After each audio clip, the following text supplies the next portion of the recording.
মামলা দিয়েছে লাইটকে। বারুইপুরের অপরাধ পুলিশ 4টি এফআইআর করেছে। 5 তারিখের ঘটনায় মুখ্যমন্ত্রীর নির্দেশে 11 তারিখ ঘুরে যাওয়ার পরে 12 তারিখ লায়েক আলীর নাম দিয়ে কমপ্লেন করেছে। যে কমপ্লেন করেছে জনৈক নেতা, তিনি বিজেপির মন্ডল সভাপতি, লায়েকের নামের নিচে লিখেছে বারুইপুর পশ্চিমের প্রার্থী ভারতের কমিউনিস্ট পার্টি মার্ক্সবাদী। আর যিনি কমপ্লেন করেছেন তিনি লজ্জায় আর তিনি বিজেপির নেতা সেটা লেখার সাহস পাননি। 27টা মামলা দিয়েছে, 27টা মামলা দিয়েছে। প্রত্যেক দিন হাইকোর্ট থেকে রাজ্যের পাবলিক প্রসিকিউটররা এসে বারুইপুর আদালতে বসে থাকেন।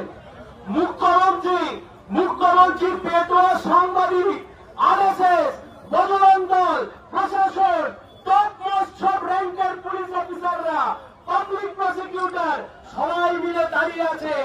একটাই কাজ, লায়েক আলীকে যেমন ভাবে খুশি আটকে রাখা যেতে হবে।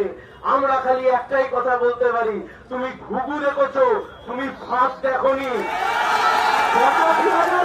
মামলা যদি কাটিয়ে উঠতে পারি তাহলে লায়েক আলী সহ সূর্যপুরের সাধারণ গরিব গ্রামবাসী যাদেরকে গ্রেপ্তার করেছে ওই পুলিশ প্রশাসনের সামনে থেকে ড্যাং ড্যাং করে বের করে নিয়ে আসবো, লাল আবির উড়িয়ে ওরা বেরিয়ে আসবে।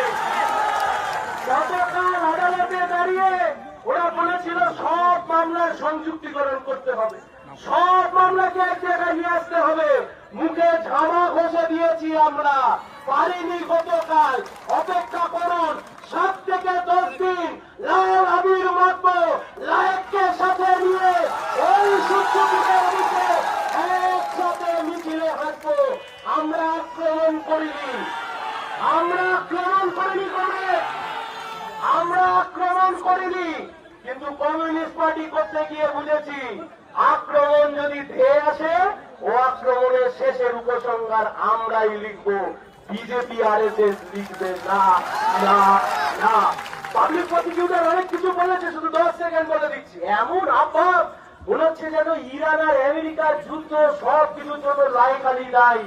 বললাম ওটাও ঢুকিয়ে দিন, শান্তি শৃঙ্খলা বজায় রাখুন, লড়াইতে থাকুন। এই লড়াইতে লায়েক আলী মুক্তি পাবে, আদালত থেকে রাস্তার লড়াইতেও আমরা থাকবো।